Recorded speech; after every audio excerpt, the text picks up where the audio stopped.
Muitas coisas que não vivemos porque não temos maturidade. As coisas grandes e expressivas da nossa vida estão nos aguardando.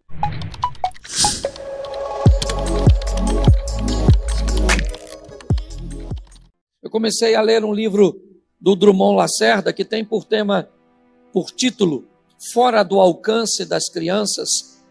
E esse livro traz como uma tônica central que as coisas grandes e expressivas da nossa vida estão nos aguardando crescermos.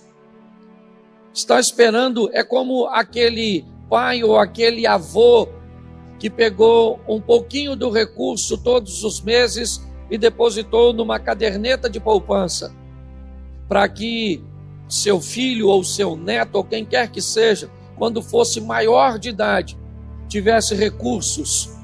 Aqueles recursos estavam sendo preparados ao longo de anos e anos, para que aquela pessoa, aquele indivíduo, quando crescesse, quando tivesse a maior idade, ele então estivesse apto para tomar posse daquilo que foi preparado ao longo de um bom período de sua vida.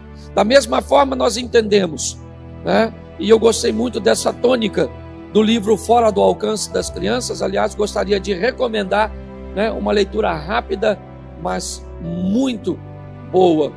Eu queria falar com vocês que Deus também trabalha desta forma.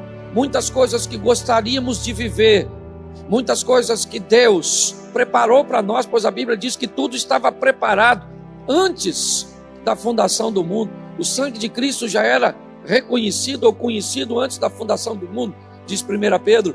Mas muitas coisas que não vivemos porque não temos maturidade. Deus está nos aguardando, crescermos e não nos tornarmos maior dos 18, dos 21, mas amadurecer a nossa mente, para que possamos deixar de ser crianças e termos acesso àquilo que Deus tem a nos oferecer. A grande virtude, e é isso que eu quero, essa tônica que eu quero tomar com você, está no nosso poder de recuperação. O que vamos fazer após uma queda, além de chorar pela dor do acontecido? Como é que nós vamos nos comportar? Essa tônica de dizer a força que me mantém de pé tem por propósito mostrar alguns personagens bíblicos, pois quando nós olhamos para a Bíblia, nós vemos muitas pessoas ou muitos homens com algumas virtudes.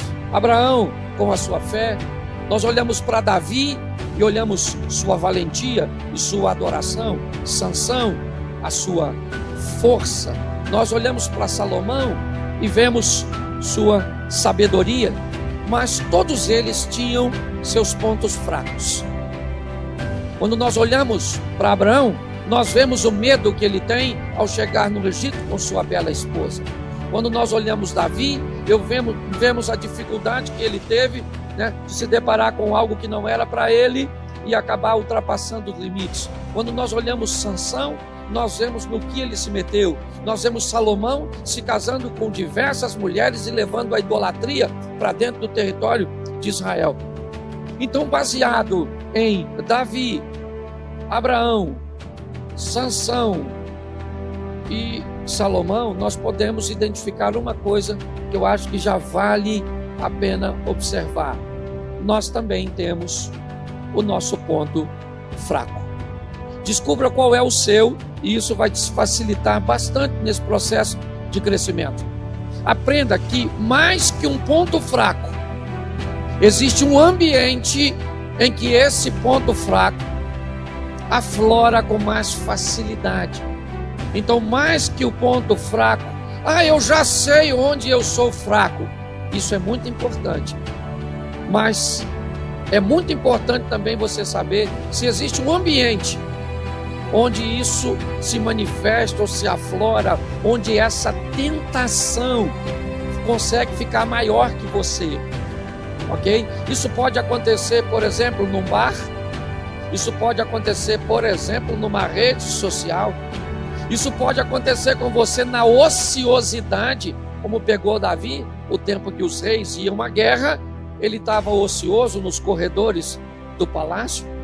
Nós podemos verificar que algumas pessoas enfrentarão ambientes sozinhos. Se ficar sozinho, se masturba. Se ficar sozinho, vê pornografia. Se ficar sozinho, sempre a solidão, às vezes, ela não é o seu ponto fraco. Ela é o ambiente onde o seu ponto fraco se manifesta. Conhecer o seu ponto fraco é importante, mas entender e fazer a leitura de onde ele se manifesta com mais facilidade também é muito importante.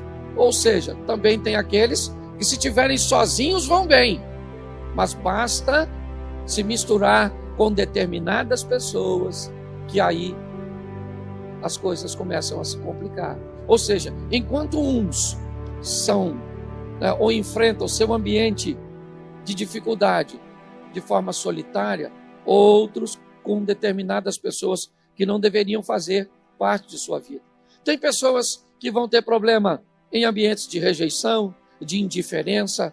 Onde é que a sua dificuldade ou o seu ponto fraco se manifesta? Observe isso, e isso vai te ajudar bastante. Hoje eu quero olhar um texto com vocês do segundo livro do profeta Samuel, no capítulo 12. O texto me saltou pela recuperação de Davi, pela maneira que ele conseguiu se recuperar, sabe? É a tal da resiliência, aquela capacidade. Pensa uma almofada, quando você senta em cima dela e ela perde toda a sua forma, ela amassa, ela enruga, ela dobra, mas basta você sair de cima da almofada, que se a densidade de sua espuma ainda estiver correta e firme, apesar de todo o peso, de toda a pressão que ela recebeu, ela vai voltar para o tamanho normal, para a forma normal. Essa é a grande faceta da vida. Depois de uma situação como essa, econômica, de saúde, de toda essa pressão emocional que estamos vivendo, nos apertando, você liga a televisão, morreram tantos, os dados estão aqui, a situação está difícil, amanhã é segunda-feira, a pressão, será que a empresa vai me demitir? E os meus recursos, e como funciona, as igrejas fechadas, a estrutura, e como é que eu vou sobreviver a todo esse aperto quando tudo isso passar? Pasme você, muitas pessoas no fim dessa história não ficaram nem para ver o desfecho, tiraram sua própria vida, se embotaram em meio a depressões, a síndrome do pânico. Ou seja, entender de onde vem a nossa fé, de onde vem a nossa força, é muito importante. Eu não sei o que você está enfrentando hoje, eu não sei se você perdeu uma batalha, mas eu quero te dar uma notícia: ficar prostrado pode até ser algo positivo por alguns dias. Por exemplo, morreu um ente querido seu, a Bíblia diz: se alguém morrer e ninguém chorar pelo morto, é melhor que ele fosse um aborto, é melhor que ele não tivesse nascido. Então nós precisamos respeitar o luto, certo? E a dor da perda do que for. Você perdeu o seu emprego, vai chorar por ele por uma semana? Tá joia? Era um ambiente de trabalho que você estava acostumado, você interagia, era um ciclo de amizade, era um bom salário, era uma estrutura. O que é? Era uma casa que era grande, dava para você pagar, certo? E tinha toda uma estrutura. O que é que você perdeu? Seja o que for que você perdeu, você tem todo o direito de usar um tempo da sua vida para chorar pelo perdido. Primeiro, porque isso demonstra que há valor, que você sabe valorizar as coisas. Sejam pessoas, sejam animais, sejam objetos, ok? Todos eles, quando saem da sua vida, ele te dá o direito de sentir que partiu. Até pessoas ruins, quando saem da nossa vida, mesmo sendo ruins, às vezes deixam sentimentos bons. Então, se você vai chorar uma semana, tá joia, porque perdeu o emprego, show de bola. Agora, se você quer chorar um ano, aí vai ser difícil.